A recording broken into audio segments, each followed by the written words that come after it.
composting a try, and to that end we've purchased a Worm Factory 360 unit, and we put it together just yesterday. The base unit consists of a stand and then the first box, and it's full of bedding, and it's ready to go. We don't have any worms yet. They're going to be coming in sometime next week, and put them in there. That should be, by that time, the environment inside there should be just ideal for them, and hopefully they'll settle in and get busy making me a bunch of worm castings to put in the garden. I'll get you a little closer shot of this. What you basically do is you prepare your beddings and you put food scraps, waste paper, and all kinds of anything that you normally would throw in the garbage can, except for you don't want to put like meats or dairy products, that kind of thing in there, just because of the odor that it could cause. This thing is going to be kept indoors, so we want to try to keep it as neat and clean as we can. But when this tray gets full, you put another tray, and I've got 4 that came with the unit, on there, and push it down. Fill this one with more bedding and more food items, and the worms, when they exhaust their food supply in this tray, will migrate up into this tray, because it's got all this grid work here, so they can crawl right up in there. And then when they're all up in this tray working away, this tray will become empty, and you keep building. You got 4 trays worth, and I don't know exactly how long it's going to take, but I'm guessing 2-3 months. Eventually this tray will be loaded with worm castings and be ready to be used in the garden. And then what happens is this tray would come out, this one would go down and become the base tray, and then this would become the next new top tray. And it's just kind of a recycling of the trays as the worms move up into the bedding. And hopefully that's the theory behind it. I'll kind of keep the video going as things progress with it, and we'll see if that actually happens. But let me get a little closer look of what I've got inside here, and we'll see what happens when the worms come. Okay, the very top layer is just a layer of wet newspapers,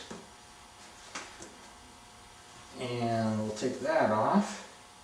Below that is a layer of wet shredded newspapers, and below that is a layer of the actual bedding material, which in this case is made up of core or coconut fiber, shredded newspaper, and cardboard.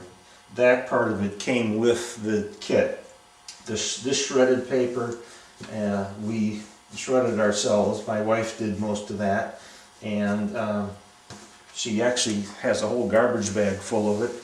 And then also shredded cardboard and egg containers, things like that.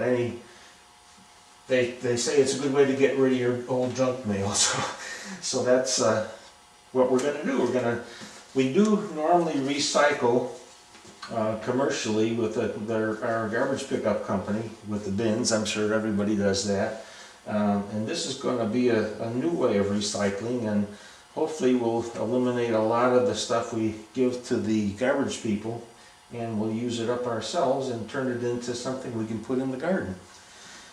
In this corner, down below, is a couple handfuls of some garden scraps and some clippings left over from the kitchen. We've put a container under the sink, and as we use recyclable things like the vegetable parts and eggshells, things like that, coffee grounds, we're throwing them in this container, and then eventually they'll end up into the worm farm. But to get things started, they said just put a handful in one corner. When the worms start eating that and look like they're enjoying themselves in there, then you can start adding more food. And next step, I'll put some in this corner, and that's what I have this little piece of tape up here for, with an arrow, so I know this is the corner I last added, And when I put some in this corner, I'll move the tape over and keep going around the box like that until eventually the worms turn that all into castings, and the level of this will rise up. When it gets full, then it's time to put the next bin on and let them migrate up and start putting the food into that bin. So that's the theory behind it, and this is what we used. It's called the Worm Factory 360, and I did a little bit of research online about them, and I just felt that this unit seemed to make the most sense for the way it was constructed and built. And oddly enough, it happens to be made by a company right here in Bellingham, Washington too, so that worked out very nicely. Okay, that's it. We'll keep you posted on the progress.